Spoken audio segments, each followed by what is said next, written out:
Okay, hi guys. For our discussion for today, we will be focusing on integration by partial fraction decomposition. So this is part 1 out of 3 of our discussion for today. Now, partial fraction decomposition, as you can recall, allows us to integrate rational functions, that is functions of the form h of x equals f of x over g of x, where f and g are both polynomial functions. And for this discussion, or rather for most of this discussion, we will assume that the degree of your numerator f is strictly less than the degree of the denominator g. Yun yung assumption natin all throughout. Okay, so let's recall how do we decompose h into partial fractions. Essentially, all we have to do is to factor out the denominator g of x, no? Now, at least in the case of the real numbers, there can only be two cases. You can have either linear factors or you can have quadratic factors. So let's start first with the linear case.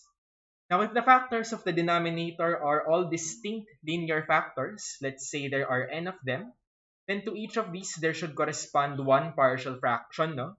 Halimbawa, kay a sub 1x plus b sub 1, there corresponds c1 all over a1x plus b1. Kay a2x plus b2, similar yung form, it's plus c sub 2 all over a sub 2x plus b sub 2. Plus and so on, tuloy-tuloy yan, until you get to the last linear factor, corresponds to c sub n over a n x plus b sub n. So in other words, if you have n linear factors, you should have n corresponding partial fraction. Next, what if hindi distinct? What if repeated yung mga linear factors ninyo?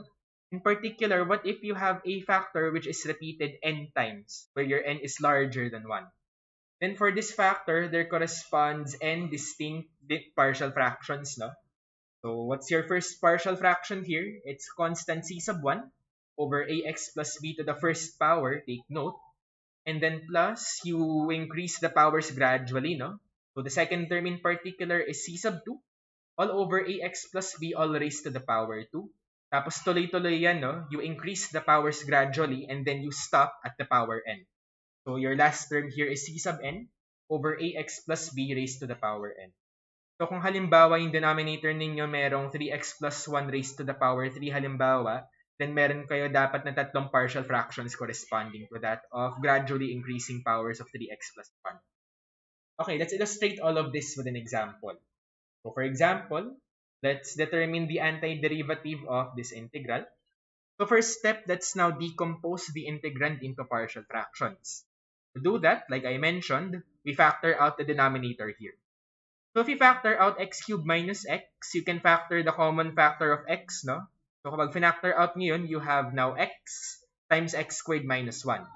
However, x squared minus 1 is still factorable, no? You can factor that as x minus 1 times x plus 1. Ito ay difference of 2 squares, take note, no? So if you factor this out, you have now here x plus 1 times x minus 1. Okay, so all in all, your denominator has 3 distinct linear factors, no? So case 1 tayo. So if you now decompose this according to the decomposition in case 1, what will happen? So corresponding to x, you have here a over x. Corresponding to x minus 1, you have b over x minus 1. And then corresponding to x plus 1, you have c all over x plus 1.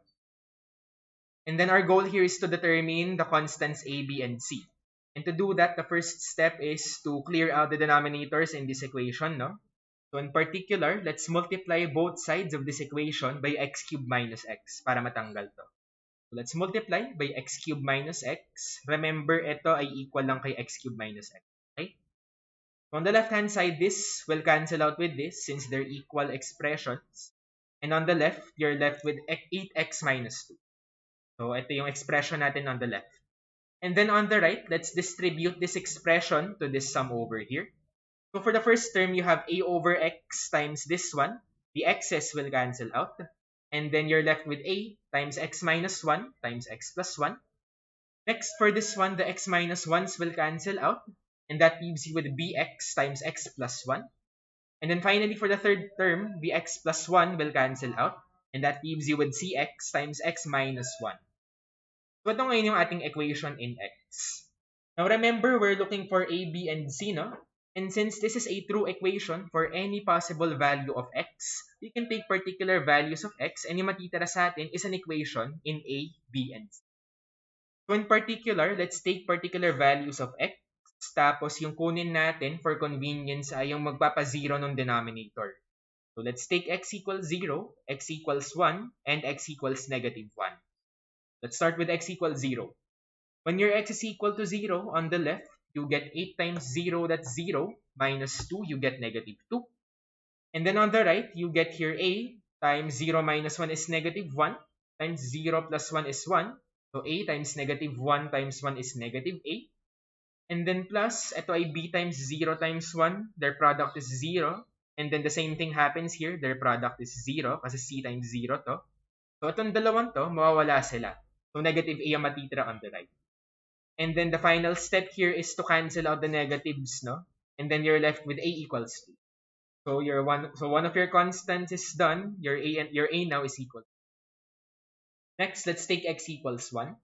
When your x is equal to 1, what happens on the left? You get 8 times 1, it's 8, minus 2, you get 6. And then on the right, ano yung mga magzi-zero out? It's 1 minus 1, magzi-zero out yung first term, pati yung third term, no, magzi-zero out. So these two, mawawala sila pareho. And then on the second term, you have b times 1 times 1 plus 1, that's 2. So b times 2 is now 2b. And then to isolate b, we can divide both sides by 2 to get b equals 6 over 2, which is 3. So your b is 3.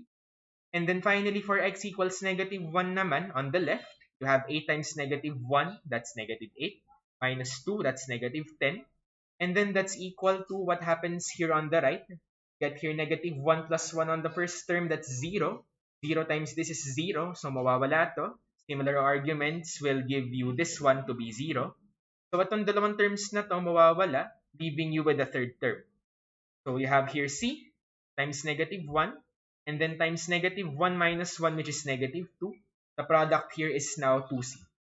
And then isolating c on the right, you get c equals 10 over 2, or rather negative 10, all over 2, which is now negative 5. So your c here is now equal to negative 5. Okay, we now have the constants a, b, and c. We can now integrate. Your a is 2, your b is equal to 3, and your c is equal to negative 5. So the integral of this is now equal to the integral of your partial fraction decomposition, no? Now remember, we can now plug in the constants that we solved for. So your a is 2, your b is equal to 3, and your c is now equal to negative 5. And then we now integrate term by term. Let's start with this one. Yung 2 ay lalabas dun sa integral, and then you're now left to integrate dx over x. Pero what's the antiderivative of 1 over x? It's the ln of absolute value of x, no? Kasi its derivative is 1 over x. So on the first term, you have 2 times the ln of absolute value of x. Okay na to? And then plus for this one, let's make a mental u substitution. Let's let u be x minus 1. Then your du is, what's the derivative of x minus 1? It's 1, no? Times dx. So your du will be dx. We have here now 3 over u times du. So lalabas si 3 dun sa integral, and then you're left to integrate du over u. But then the antiderivative is similar to this, the ln of absolute value of u. So you have 3 times ln absolute value of u, but u is x minus 1. So all in all, yung antiderivative dito is 3 times ln absolute value of x minus 1. And then similar arguments will tell you that the antiderivative here is negative 5 times ln absolute value of x plus 1. So this is now your antiderivative, and then plus the arbitrary constant. I'll call that k kasi meron ng capital C. And that's it, no? This is now the antiderivative that you want here. Okay, let's move on to example number 2. So for example number 2, what do you have here? In this case, you have here one repeated linear factor, and you have here one distinct linear factor. So you have a combination of cases 1 and 2, yung kanina natin. Okay, let's decompose into partial fractions. So meron kayong isang factor repeated here twice, no? And one distinct. So you have a total of 3 partial fractions. So this is conveniently in factored form already, no? So let's already decompose. Let's start with this. For x minus 1 quantity squared, there correspond 2 partial fractions, no? Namely, you have a over the first power of x minus 1, and then plus you increase by 1, so you have now b all over x minus 1 squared, and then you stop here, no? Kasi hanggang 2 lamang yung repetition natin.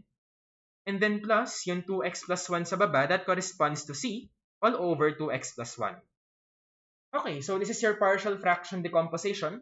And again, your goal is to determine the constants A, B, and C. Now, to do that, ano yung gagawin ulit natin? We have to multiply both sides by this denominator here, no? So, what happens when you multiply this entire fraction by x minus 1 squared times 2x plus 1? Ito, mawawala ito, no? And that leaves you with this one ngayon. And then that's now equal to what? That's now equal to this entire thing multiplied to this. Tama? Pero what will happen to each term here when you multiply by this?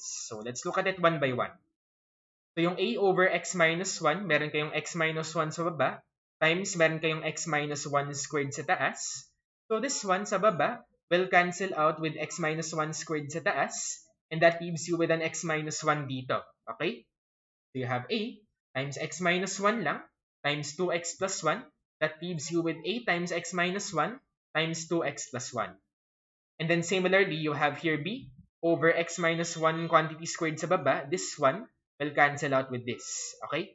So, ito matatanggal, and that leaves you with b, and then times 2x plus 1. And then finally, for c, yung 2x plus 1 naman yung magka-cancel out, no? And that leaves you with c times x minus 1 quantity squared. And then we'll do a similar process, no, in which we did in the previous example. Let's take particular values of x. So for this example, let's take x equals 1. Mag-zero out to when x is equal to 1. And x equals negative 1 half.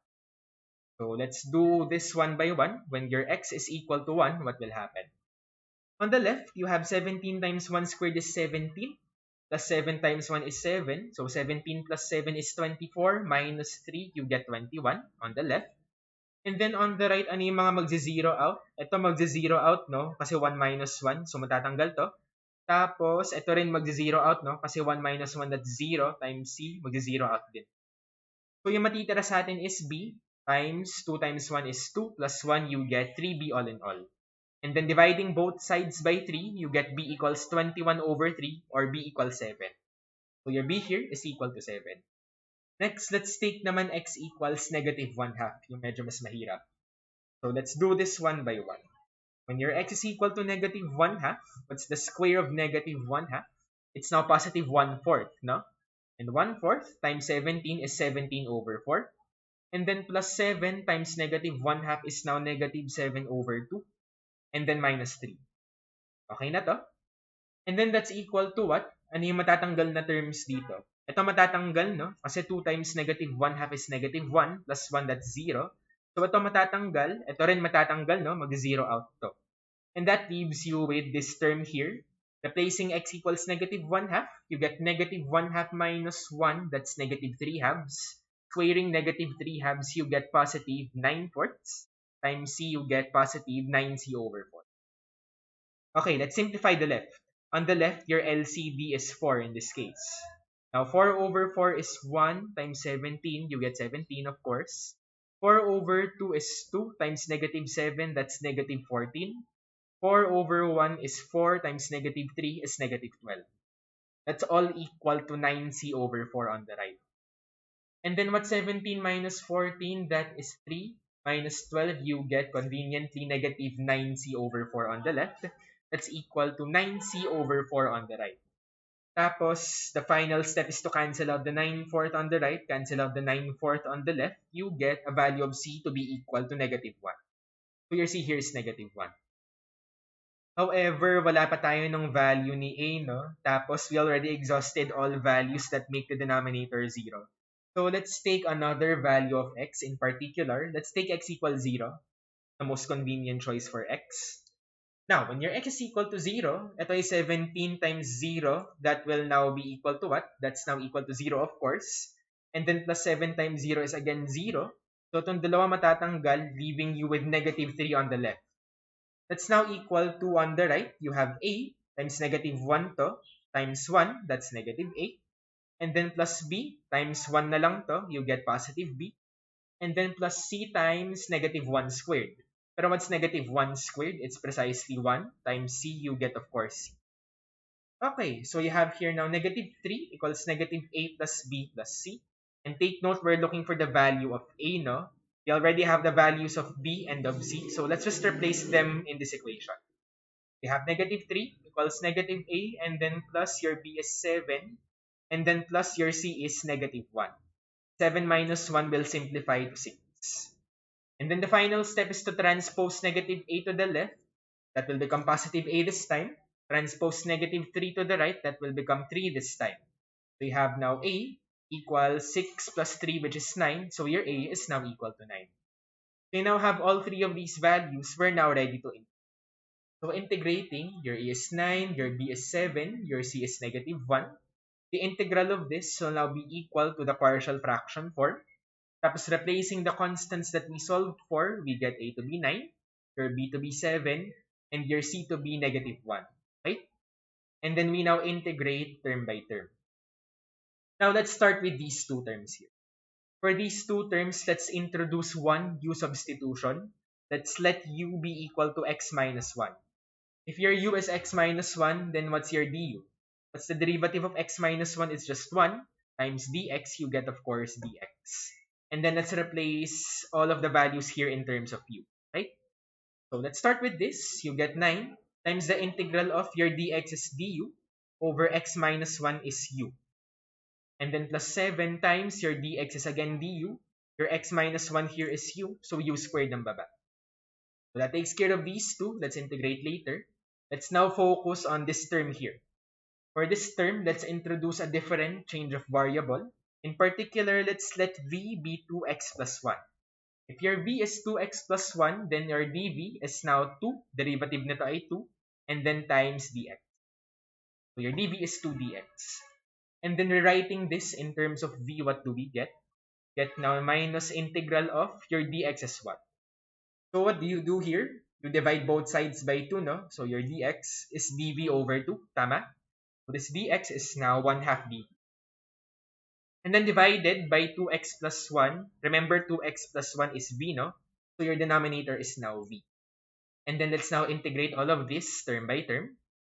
Starting with this, what's the antiderivative of 1 over u? It's now ln absolute value of u, no?